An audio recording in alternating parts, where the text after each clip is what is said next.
Hello, welcome to my YouTube channel. Today I'm again in the Montana meeting house.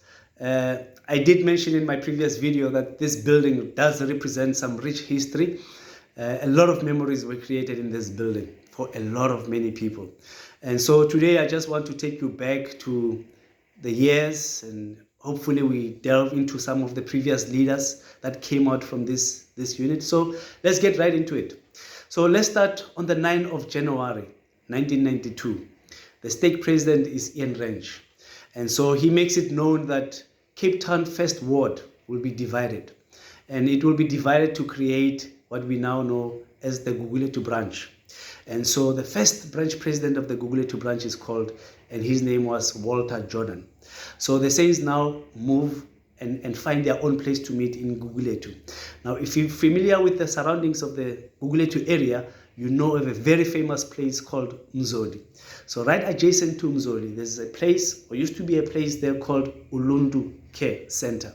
And so that's where the Saints then started to meet. And just like living things, the church grows. And so it grew. Eventually, they then found themselves in this beautiful building.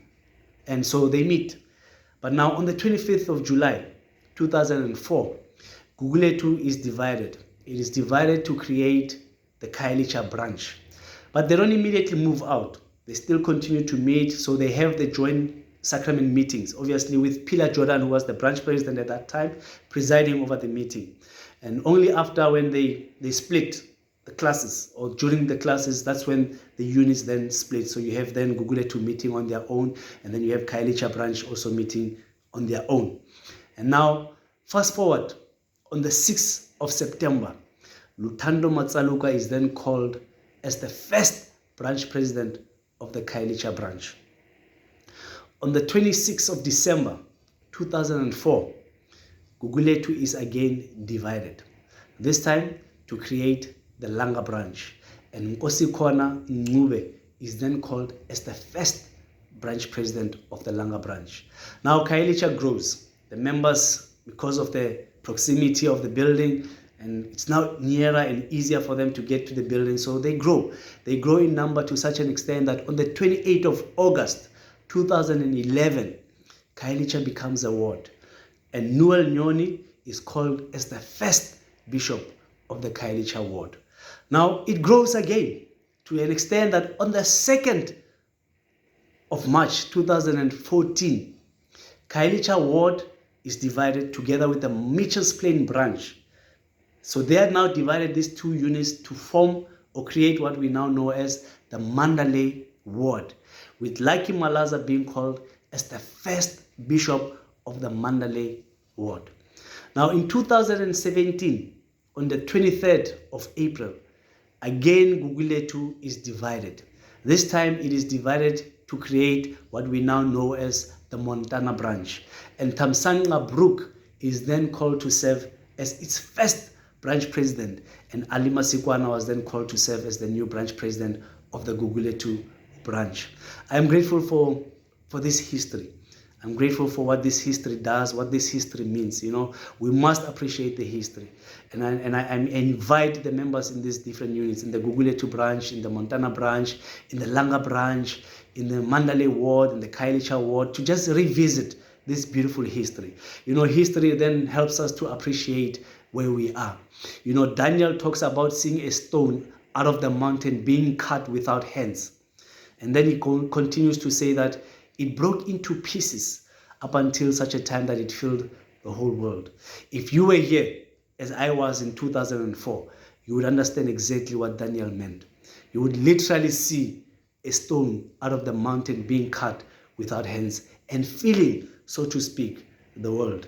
And now this world now represents or becomes Khayelitsha, becomes your Mandalay, becomes your Langa, becomes your Gugulethu.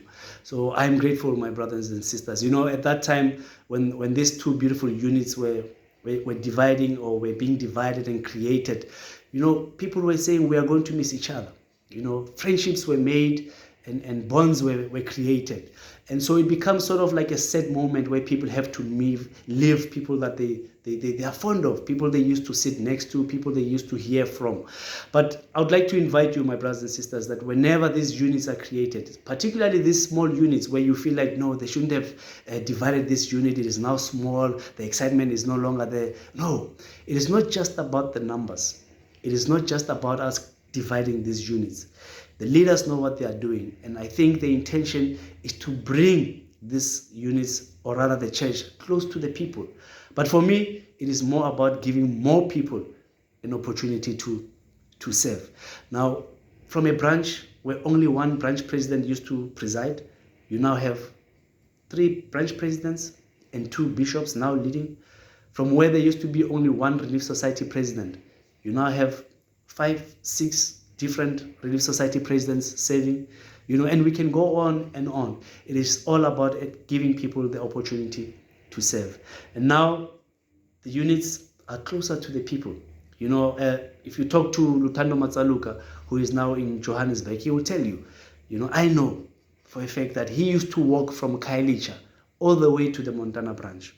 There are members from Langa who used to walk all the way to the Montana branch, or the Montana building, so to speak, because it was in the Montana area, but it was referred to as the Guguletu branch. And so it didn't matter at that time. People used to walk, those who couldn't make or afford means to be here, but it just showed the commitment, the love that they had for this wonderful, wonderful gospel. The history in this area is rich. It can build us. It can reaffirm our testimony. Now the church is growing in this part of the world, and I hope with the temple coming in this part of the world that it will continue to grow, just as Daniel saw it expanding all over the world. We are going to speak to some of these pioneers, the likes of Ntate Mzaifani. We are going to talk to them, hear from them, and the history that they have to share with us. Stay tuned.